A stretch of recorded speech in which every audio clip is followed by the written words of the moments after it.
Donc, il y a un âge qui est recommandé pour la bête en en question. bonne santé. Voilà, en bonne santé, qui n'est pas boiteuse, qui voit bien. Donc, une bête qui est en bon état, en bonne santé, correspond aux caractéristiques demandées pour l'immolation. Vous nous avez parlé du choix de la bête, on a bien compris. Il faut que la bête soit visiblement en bonne santé. Mais vous nous avez même expliqué qu'on avait le choix avec plusieurs bêtes. Absolument. Mais ce qu'on aimerait savoir, est-ce que les personnes peuvent s'associer pour prendre une bête? Par exemple, 2-3 voisins, est-ce que ces 2-3 voisins peuvent se mettre ensemble pour prendre, par exemple, un mouton? Alhamdulillah, wassalatu wassalam ala rasulillah.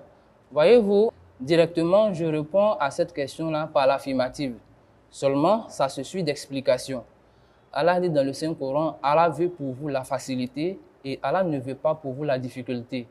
Et donc, il existe des dispositions dans la religion à chaque moment pour faciliter aux croyants la mise en pratique de certains ordres de la religion lorsqu'ils ne peuvent pas. Donc, pour préciser ici, il est tout à fait autorisé à quelques personnes de s'associer, mais pas sur toutes les bêtes. Voilà. Donc déjà, que dit la religion? Lorsqu'il s'agit du sacrifice d'un mouton ou d'une chèvre, il appartient à une seule personne d'acheter son mouton ou sa chèvre, autrement dit une seule famille. Cependant, il est permis de se regrouper à plusieurs pour le sacrifice de la vache ou encore du chameau. Et donc là, on peut s'associer un nombre maximal de 7 personnes. Donc jusqu'à 7 personnes, on peut s'associer à 7 et à cette famille, on achète soit une vache ou encore soit un chameau. Et il est permis aussi qu'on soit moins de 7. Donc 7, c'est le maximum.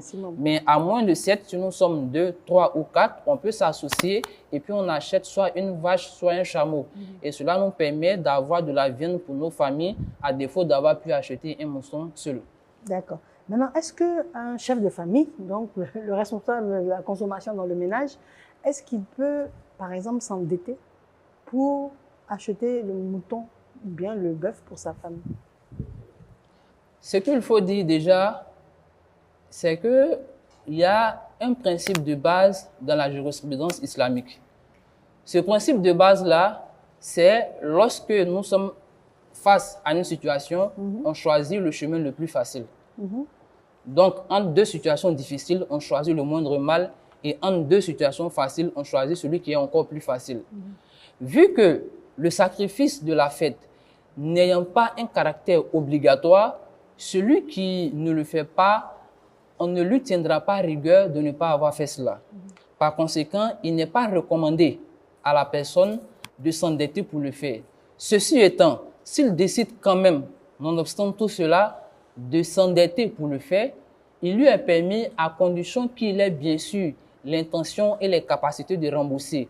Autrement dit, la dette qu'il va prendre pour faire le sacrifice, il compte sur une somme d'argent qui est fiable, qui est sûre, qui est certaine qu'il obtiendra dans les semaines ou les mois qui vont suivre et qu'il a réellement l'intention de rembourser. Dans ce cas, nul grief pour lui, il peut s'endetter pour le faire, mais ce n'est pas recommandé vu que le sacrifice n'a pas un caractère obligatoire en soi.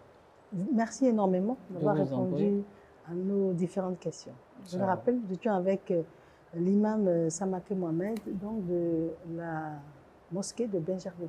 C'est ça. Merci encore.